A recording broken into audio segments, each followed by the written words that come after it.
Take a look.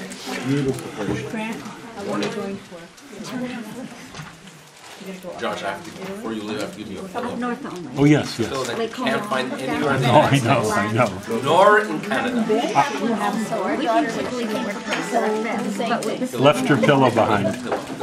There, hush your pillow. Anyway, page 602, please. Page 602. Now, good morning. On page 602, you will find the second half of Parshas Emor. Today's class is sponsored by Avi and Simi Citron. It's to commemorate the yahrzeit of Avi's father, Zev and Moshe Aaron. When's actually yahrzeit? Chavtet year. Chavtet year. So you're going to be already in the holier places. Yeah. But the Neshama should have an aliyah. We do thank you. So in the second half of Parashat Emor, we have the festivals, the Chagim. And before we begin our discussion regarding the Chagim, I'm going to ask you a question. And the question is, we know that Lo Aleinu, in a situation where there's a Shiva, when it comes to Shabbos during the Shiva, so yes, the mourner is not going to be mourning publicly, but nevertheless, he is still in some ways in a period of mourning. Page 682. It says 682. 82. We're all looking. What did I say? 602. Okay. We got a discount. 682. Okay. So we know that the mourner on Shabbos is not mourning publicly, but nevertheless, he is still in the period of mourning. I could prove it to you. For number one, the day counts. It counts as one of the 7 days of the Shiva. Number two, in what Halacha defines as Dvarim Shebetzin, on private matters, it's still considered part of Shiva. And you actually, even though you don't give them the traditional words of comfort, you do say to them, Shabbati milenachem, it's Shabbat, we can't give you the comfort. But nevertheless, Nechama Kravalavo, may the comfort come. So Shabbos seems to be that there is some level of Shiva on the Shabbos itself. Now, when it comes on the other hand to the Chagim, it is very, very different. When it comes to the Chagim, you know that it nullifies the Shiva. It seems to be a complete contradiction to the concept of mourning. Complete contradiction. You know the stories of someone who goes through a Shiva, and as they get up from being, and they are like shmatis at the end of a Shiva, because you are being comforted, but at times you are dealing and interacting for hours upon hours, and it could be for some extremely exhausting. And people who say after they get up to the Shiva that for their kids, they don't want them to have to go through it, so they turn to the Rabbanu Shalom and say, be sure to take me on Erev Yom Tov. Right? I've heard of such stories, of such people, because Yom Tov is a complete contradiction to Shiva. It ends it. In addition, if Lo Aleinu, there's a passing during Yom Tov itself, so you cannot begin the Shiva. The Shiva begins after it. It's a complete contradiction to it. What's the logic behind it? Why is that when Shabbos is not viewed as a contradiction to mourning while a Chag is? That's something we have to understand. It's something we're going to address as we look at the second half of Parashat Emor. Parashat Emor, on page 682, God in verse 2 tells Moshe Rabbeinu, Daber el bnei Yisrael, listen, tell the people of the Jewish people that there are designated days of holy convocation, and they have to be performed. But in verse 3, it begins off with Sheshet Yamim Te'aseh Melacha, Vayom HaShvi'i Shabbat Shabbaton, Mikra Kodesh Kol Malacha Lo Ta'asu Shabbat Yil Hashem. Verse 3 on the surface seems to be addressing only Shabbos. It seems to be talking about Shabbos, meaning, yes, I'm going to go ahead and introduce the Chagim, but I'm going to start off with Shabbos, because you should know the concept of sanctified time, it originates with Shabbos. The idea that there are times that are holier than other times, Shabbos is the first one that we mentioned. And by the way, when it comes to Kiddush, what do we say in Kiddush? It is a Tchila Lemikra'e Kodesh. When you make your Kiddush, we declare that this day is the first to the Mikra'e Kodesh, to the holidays which are listed. What does it mean it is first? Well, if you open Parashat Emor, what is mentioned before the Chagim? The Shabbat. Fine. There's an interesting insight of the Vilna Gaon, not Pshat, that if you look at there are 6 days that are Chagim. Well, you could do some work. You're allowed to bake. There are 6 days that are Chagim. What are they? Well, when it comes to Pesach, right, the first and last day. When it comes to Shavuot, that is 1 day. When it comes to Rosh Hashanah, that is also 1 day. And when it comes to Sukkot, there are 2 days. So that means there are 6 days among the Chagim where you could go ahead and do work. But among those sanctified times, there is one that is far holier where you cannot do Melachet Achal Nefesh, which is Yom Kippur. It's a well-known insight. But we're going to work with Pshat now. Now, when it works with Chagim, you have to realize that there is a sequence there. In other words, you have to view the Chagim as the Jewish journey. It begins off with what we could call the engagement between ourselves and the Ribbono Shel Olam, where we don't know one another, but we are in love. That's what Pesach is about, right? Only love would create a Pesach, right? But the truth is, the idea behind it is that we begin our journey with him. We are a nation that is not exactly quite mature. If you would see footage of your ancestors and my ancestors and our ancestors as they leave Egypt, they were very primitive people. They were primitive. This is not the Yiddish cup, right? That's producing all the brilliance that we take pride of over the past 140 years, where we are given opportunity. These are very primitive people that are basically slaves, freed slaves. But something occurs. There's a love between the Almighty and the people of Israel. We're not deserving, and we begin our journey with Pesach. It's a love affair. What do we read on Pesach? Of course, Shira Shirim. It progresses, and there we are actually in that period of progression. We are learning a little bit more about ourselves, becoming closer to the Creator, and then eventually we reach the holiday of Shavuot, and it's a marriage, right? It's like a chuppah. And as the Midrashim tell us, that the Kadosh Baruch Hu actually suspends the mountain above the people. It is like a marriage where we have that very strong relationship. But then everything, of course, has to go wrong, and everything does go wrong. And it occurs with the worship of the golden calf, the breaking of the luchot, which is like the breaking of the ketubah. And then, like in many relationships, it becomes much stronger after it goes through a crisis. When you go through a crisis and you sense where one party cannot really manage without the other one, that's when the bond becomes much stronger. And this is what's occurring during those summer months, where we have the Shivasar B'Tammuz, the Tisha B'Av, which symbolizes the fall of the people, but we reconnect. And we reach the highest level, which is Sukkot. It's the highest level of simcha, of happiness.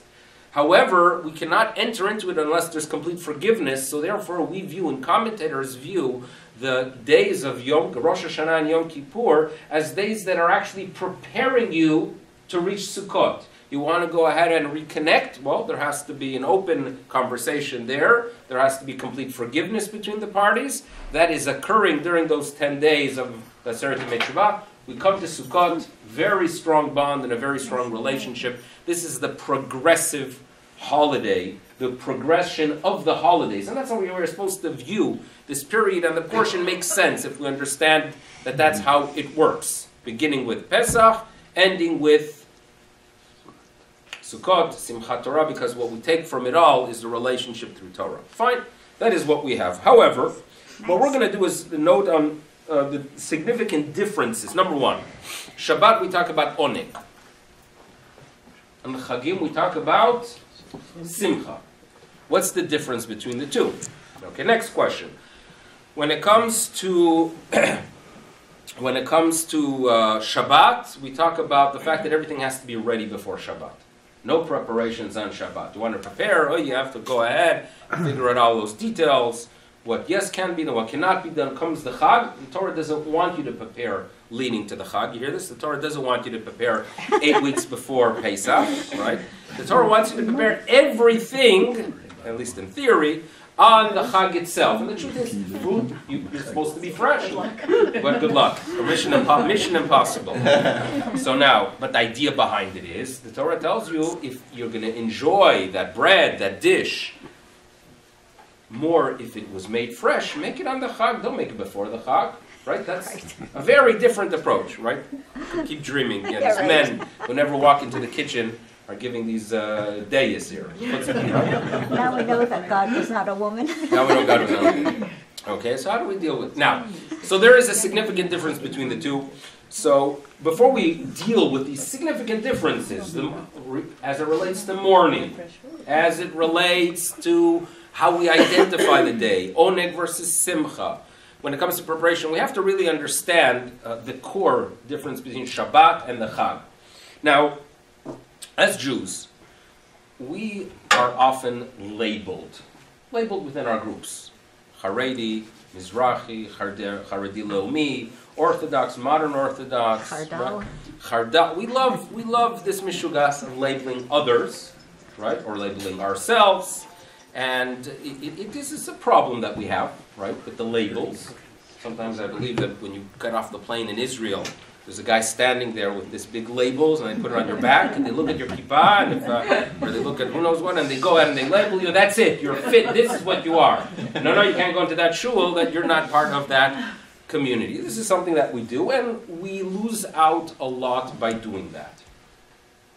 We lose out a lot. Because the reality is that we all focus on different aspects of our Judaism. And if you step back and start studying, right, the different attitudes and the different streams, and try to take out from each one their contribution to the better Jew, you walk away with a better Judaism. Everyone is making a contribution in their way. Everyone is making a contribution. And true, I believe in keeping to Masorah, to tradition, what my father did, what I learned in yeshiva, very nice. But it would be a shame to take my traditions and allow me to put the blinders and not to benefit from the contribution of others. Right? Even those that on the surface to me seem crazy. Right? But they make a tremendous contribution. For example, in Israel now, the Breslovers are popular. You go to you'll see any street corner, they're dancing. You have them dancing in Ben Yehuda, and then in different places you find these people with, you could identify them with the long payas and the white kippot that say Nachman from Uman. And they're Levitic individuals. I would not dance on a van or even a minivan, and they are dancing on vans and minivans. So now, I'm not, it doesn't seem in the near future that I'm going to become a Breslover. But on the other hand, there is a level of contribution there. They focus on the importance of simcha. Now, is simcha part of Judaism? Yeah. You have to be.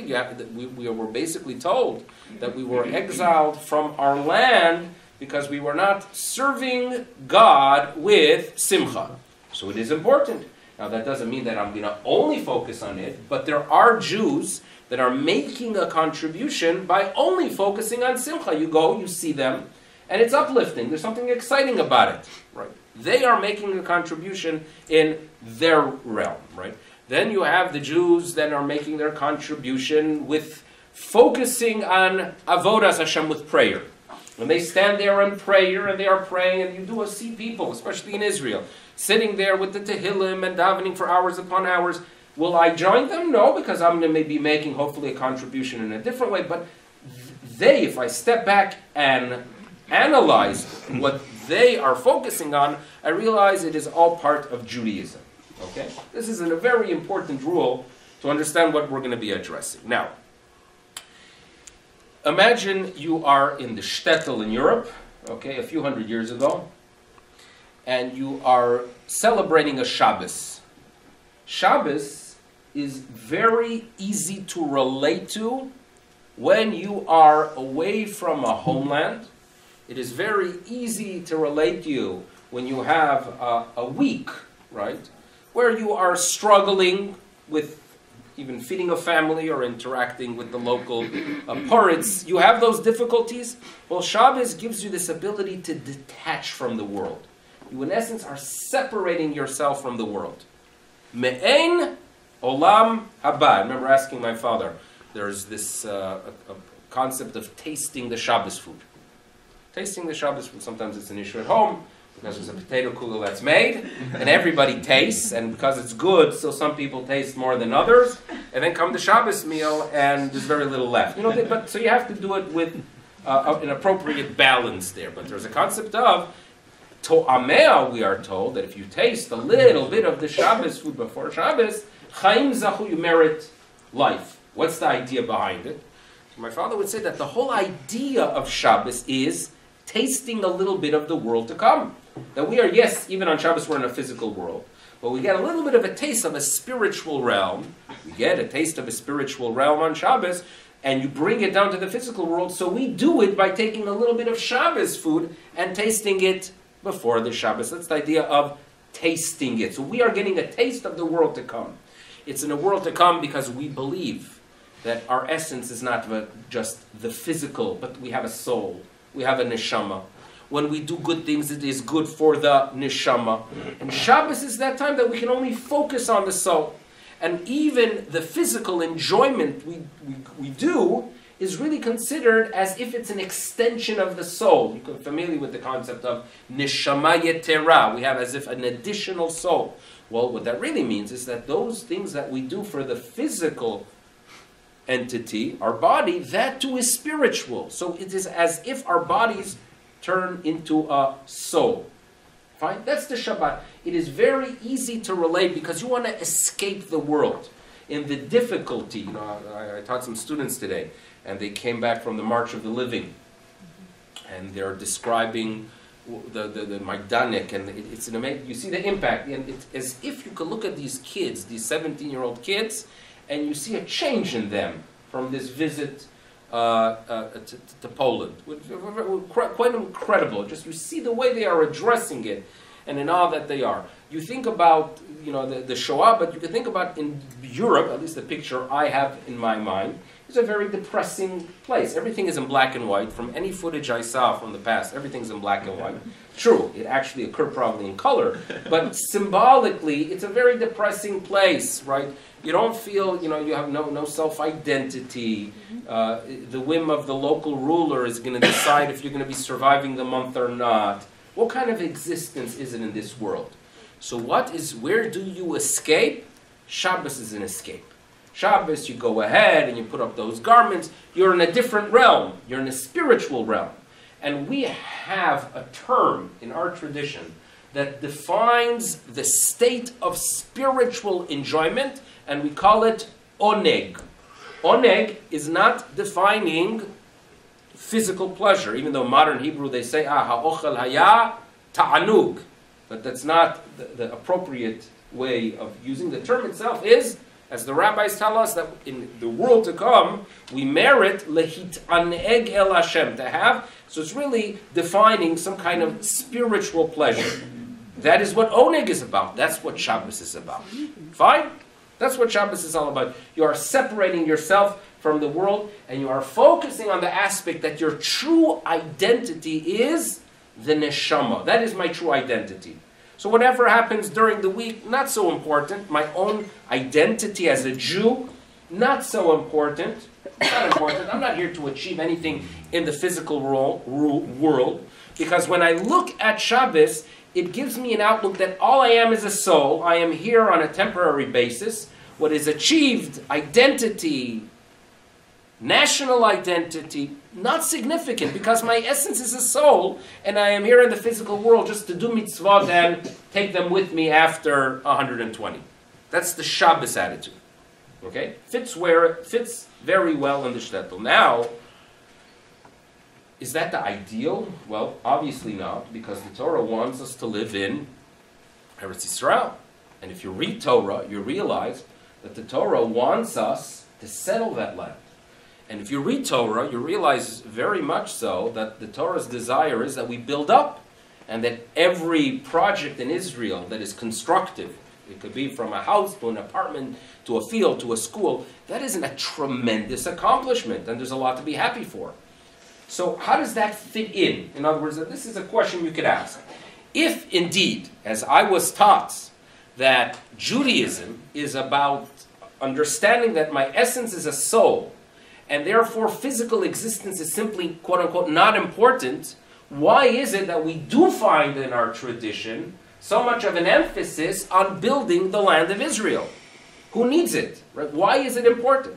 So obviously there is a very different aspect of Judaism. And that aspect of Judaism is the value of the physical world. Yes, there is the aspect that we have a neshama, but at the same time there is a value to the physical world. And what the practices we follow to prove and to show the importance of the physical are the Chagim. What are we celebrating during Chagim? Right? Pesach, nature comes back to life. Right? It's a beginning. It's the seed of our identity. Well, it's also the time that you're putting seeds in the ground. Life. Shavuot is a time for harvest. Right? You go out to the fields, you harvest the first fruit. Sukkot, ingathering. These are holidays that are to remind us the following. Remember, the physical world is important. As Jews, we don't just view Eretz Yisrael as important. We view the whole world as important. God wants the whole world to settle. Ratzah Kadosh Baruch Hu, He wants what we know as Yishuv Olam. He wants the world to settle. For us Jews, we have a place that is far more significant than anywhere else. It is Eretz Yisrael. And therefore, we have to build the physical world. You have to have a level of maturity, by the way, to be mindful of the fact that, yes, I have a soul, and my spiritual identity is my essence, but at the same time, there is tremendous value in the physical world. You have to keep both in mind. While Shabbat is there to remind us of the importance of the spiritual, when it comes to Chagim, what are Chagim there for? To remind us the importance of the physical world and the achievement and the celebration of rebuilding the physical land of Eretz Yisrael. Now, when you are sitting there in the Galut and you talk about Eretz Yisrael, right? It's something very far. It's a theory. It's theoretical, and therefore, when we are tefillot on the Chagim, what do we say in Musaf? Mipnei chataenu galinu me'artzenu. Due to our sins, we left the land of Israel. In other words, the whole attitude towards Chagim and Galut is simply, we cannot do it right. The whole idea, if you think of Yom Tov Sheni, right? The whole idea of a Yom Tov Sheni is what? We simply can't get it right. We have to do it again. We got it wrong yesterday, as if. Right? So that's the idea. We're not where we belong. Shabbat works everywhere. Shabbat, you can have a wonderful Shabbat. It makes no difference where you are. Shabbat is Shabbat. When it comes to Chagim outside of Israel are simply not natural. We were in Shavuot in Santiago, Chile. Santiago, Chile is winter time when it comes to Shavuot. So imagine there, you're celebrating the time of Bikurim, right, the summer season, right, and you're celebrating Shavuot, Sukkot, right, Sukkot, beginning of springtime, and you feel so off there, right, you really feel off, we study, like the Tikkun Leil Shavuot, that people stay up the whole night. So here, in the northern hemisphere, it's in the summer. And a night is quite short. In other words, until you get to shul, it probably is by midnight, because sunset is close to 9. Until you finish, it's 10. And then already we could start davening by 4:45. Right? So you have, if you're lucky, 4 hours of learning. When you're in Santiago, Chile, where the sun set by 5-something, and I was already in the Kollel by 7 p.m. learning, and Shachris, we were only able to start at 7 a.m. That was a 12-hour night. That was Santiago de Chile. We were off there. I mean, again, it was a nice opportunity. It was very nice to sit and learn. But the reality is that the whole existence outside of Israel, when it comes to Chagim, is simply not natural. And therefore, this is one of the many things we are celebrating, that we have now a presence in Eretz Yisrael, that at every single day there's construction taking place. Construction meaning we are building a land. We have farmers. We have farmers that actually understand, right? You know, when it comes, there is this mitzvah that you do in the summertime, that when you see a tree that is blooming, there's a bracha you make. Okay, nice bracha. You can find it in your siddur. It has to be a fruit tree that's blooming. So we have in our yard here these cherry trees, and they're actually beautiful when they bloom. Now, if you look in the Talmud and in Halacha, it tells us the following: Hayotzeh b'yemei Nisan. If you go out in the days of Nisan, and you see ilanot that have their brachim, you make the bracha. This is, I think, the only year where we were able to make that bracha in Nisan, due to the fact that it was a very late Nisan. So on the last day of Nisan, we went to our backyard and we were able to make the bracha. In most cases, Nisan in Toronto, well, it's still winter now in mid-May, but Nisan in Toronto, no trees are blooming yet, right? On the other hand, when you see pictures in Israel, on the first day of Nisan, what happened? What do you see? You see trees are blooming, right? You can tell me, you have there some trees back there, you know, your lemons, I know about them. So that's that. And, you know, for example, come Tu B'Shvat. You know, sometimes we have Tu B'Shvat in January. I think this past year, Tu B'Shvat was in January. And kids are coming home singing. You know, this is after they put on their boots and coats and earmuffs. Right? There's something very, very wrong with our existence here. We simply don't belong. And we feel it more than any other time when it comes to our relationship to nature. We simply don't, it doesn't fit. And Baruch Hashem, we have in Israel, we have a return to people that actually appreciate, that relate to nature, relate to the Chagim, and value the physical world. That's what we are doing. It's a value of the physical, valuing a field that is plowed in Israel. You see a production of anything in Israel, it is something to value, something to appreciate. And therefore, when I talk about stepping back and looking at different Jews and their contribution, if you want to go ahead, when people on Shabbos, and they want to get inspiration, on Shabbos, where do they go in Yerushalayim? After the meal? So there are people, I remember even in our group, that they like going to the tishes, to Masharim. They go to Masharim, right? They're not Chassidim.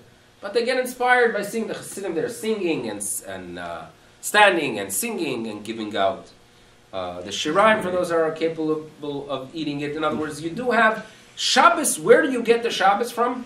From the Hasidic realm.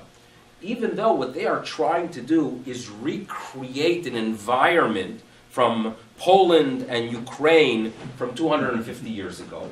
But that's where Shabbos was, because they were escaping. They are still escaping, right? Their garb is from that era. But they really could teach us about what Shabbos is, that our identity is a soul.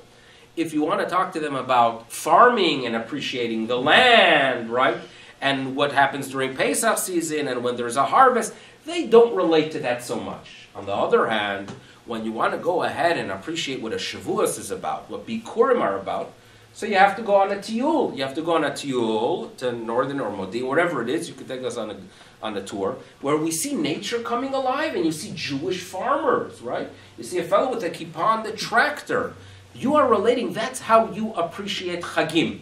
So one is focusing and one is making a contribution and reminding the Jew of the fact that he has a neshama. You have a soul. You go to Chassidim for that. I'm not saying the Lithuanians don't make contributions, but when it comes to the excitement of Shabbos, the fact that you are in this realm of Oneg, that's where they make their contribution. On the other hand, when it comes to those who need to educate us of the importance of the land and building the land, you got to go ahead and turn to a very different crowd. Okay, so now we suddenly have an understanding that there is a difference between the two. I had an educator, a teacher once said that on Shabbos you have to view yourself as entering into the palace of God. Right? You're entering to God's palace, so you don't do any. When you're invited into the palace of the king, you're not doing any work. Right? You're not doing any work. You're in the king's palace. Whatever they serve, you're going to eat. On the other hand, the Yom Tov, you are welcoming the king into your own home. That's what you are doing. The king comes to your own home. I'm not going to pull something out of the freezer, right? I'm not going to do that. I'm going to make fresh fruit. I'm going to go ahead and bake the challah or whatever. And then again, every person make your own decision what you can do. But you all agree that you're going to go ahead and prepare something on Yom Tov that you didn't do on one of our kids. Yahil likes making pretzels at some point, like on Yom Tov. That was part of the. You do something that is special because you're welcoming the king. The king is in your domain. And that's the idea. On Shabbos, we escape this world. In Europe is the best place to escape this world. Right? It sounds very... And the image I have is it's a world you want to escape. On the other hand, so that's of course Shabbos, escaping the world. Oneg, I'm in a different realm. Yom Tov, I'm bringing God into this world. When I build the land of Israel, when there's a construction project, or when I clean up the land, right? When I see a person sweeping the floor in Israel, he is basically understanding that this is a land that is holy. We are bringing God, the kingdom of God, into this world. That is what we are doing on a Chag. We appreciate nature. We value nature. We celebrate nature. How do you balance it? Well, go to different people and value what everyone is making. Value the contribution of the farmers and value the contribution of those that are in the spiritual realm. And that's the difference between the two. So now, physical enjoyment is obviously simcha. V'samachta b'chagecha. Be physical. Enjoy the physical world. The best wines, where do they belong? Well, Yom Tov, you get yourself those best wines. Samachta b'chagecha. Shabbat, it has to be a pleasure. Oneg, in other words, the way you're going to go ahead and relate to the spiritual realm while you are still physical is by getting the best, but not on Shabbos itself. Have everything ready from before. So you hear the idea of how we view them, right, in a very different way. And the sanctity of a Chag, by the way, is because of us Jews, Mekadesh Yisrael. In other words, due to the fact that God sanctified us, so therefore these times become important, because as Jews we have a role. We have a very special role to play in creating and on celebrating the Chagim. Now, with that, the original question we asked is, why is it that when it comes to Lo Aleinu Shiva, Shabbos is not viewed as a contradiction to Shiva. It counts for Shiva. There is some levels of mourning on the Shabbos. On the other hand, when it comes to the Chag is viewed as a complete contradiction. The Chag is viewed as a complete contradiction that it ends it, or it doesn't allow the mourning to begin. Well, that's because what happens, Lo Aleinu? You lose a relative, it's a loss in the physical world. The neshama is around, right? We focus on the neshama, we study for the neshama, we say we learn on the yard. There's so many things we do, right? From the lighting of the candle to good deeds, the neshama is around.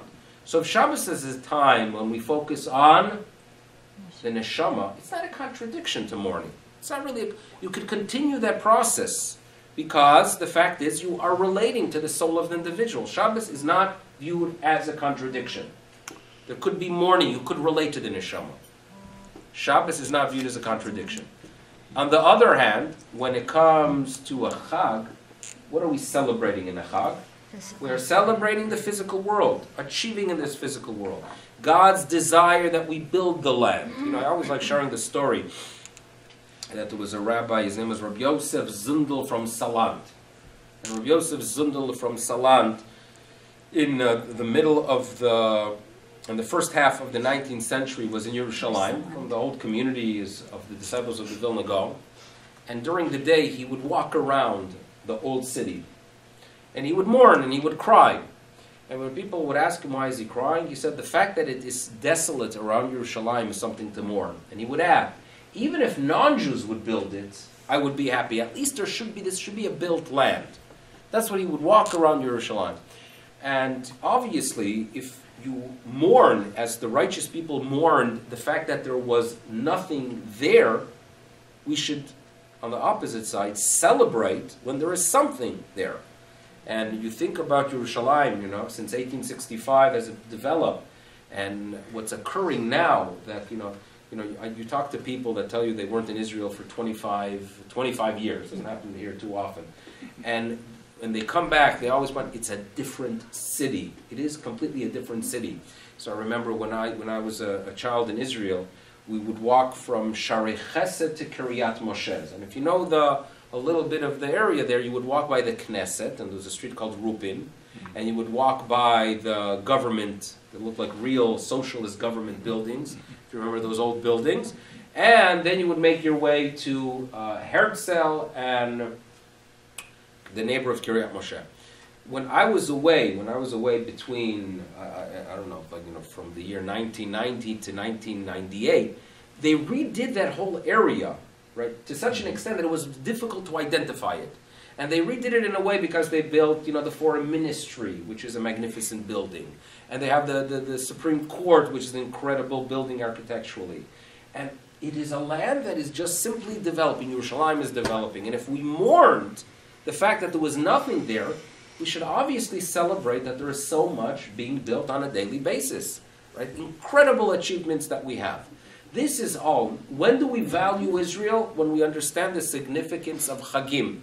And when we learn the message that the Almighty wants us to live in a physical world. And even outside of Israel. Yes, right, this is not our homeland, even though we are very, very proud Canadians, proud of our cool Prime Minister. We're very, very proud of all that. But at the same time, right, we have to go ahead and realize building and doing for society is good. Right? Yishuv Olam is a mitzvah. But compare it to Eretz Israel, it's absolutely nothing. And that's why Yom Tov teaches us this idea. Step back and look at the big picture. Look at the Jews that make contributions. Their contributions to Shabbat, and give us insight into what the Shabbat is about. And now we understand at least the idea why Shabbat can never be viewed as a contradiction to a time we relate to the Neshama. On the other hand, Chagim, that is all about achieving, building, appreciating, valuing, and doing good in the physical world, it cannot flow. And therefore a mourning period, Lo Aleinu, comes to an end with the Chag itself. So it gives us a little bit of insight, and this is one thing we could take away from a Parsha, the second half of the Parsha that deals with Chagim. Thank you so much to the sponsor. Thank you so much for coming. And Bezrat Hashem, next week we're back to normal time, 11:15, Parashat Behar. Everyone have a wonderful day.